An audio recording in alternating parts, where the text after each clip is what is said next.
Headlines प्रायोजक doctor मैड multispeciality hospital राहता अत्याधुनिक मशीनद्वारे सर्जरी, डोळ्यांचे सर्व उपचार व शस्त्रक्रिया. शिर्डीतील नो एंट्री कमानीला माल ट्रकची धडक. अपघातात माल ट्रक कमानीचं नुकसान. बंदी असतानाही वाहनं घुसतात कशी?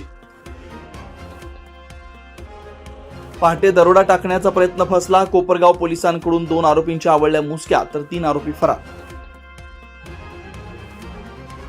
कटावणीच्या साह्यानं शटर उचकटून कोलार बुद्रुक येथील एका मेडिकल दुकानात चोरट्यांनी डल्ला मारला. तोंडाला रुमाल बांधलेल्या अज्ञात 3 चोरट्यांनी केलेला हा प्रकार सीसीटीव्ही कॅमेऱ्यात कैद. कोलार येथील प्रवरा नदी पुलावर वाहतूक ठप्प झाली असता प्रशिक्षणार्थी पोलीस उपअधीक्षक संतोष खाडे यांनी रस्त्यावर उतरून वाहतूक केली सुरळीत. एकरुके इथं मच्छिंद्र भिका थोरात यांनी शिवरस्त्यांचं कॉन्क्रिटीकरण तात्काळ सुरू करण्यासाठी सुरू केलं होतं उपोषण. मात्र काही तासातच ग्रामपंचायतीचे सरपंच जितेंद्र गाढवे, ग्रामसेवक कानडे भाऊसाहेब, कृषी उत्पन्न बाजार समितीचे माजी संचालक देवा भवर यांच्या मध्यस्थीने उपोषण मागे.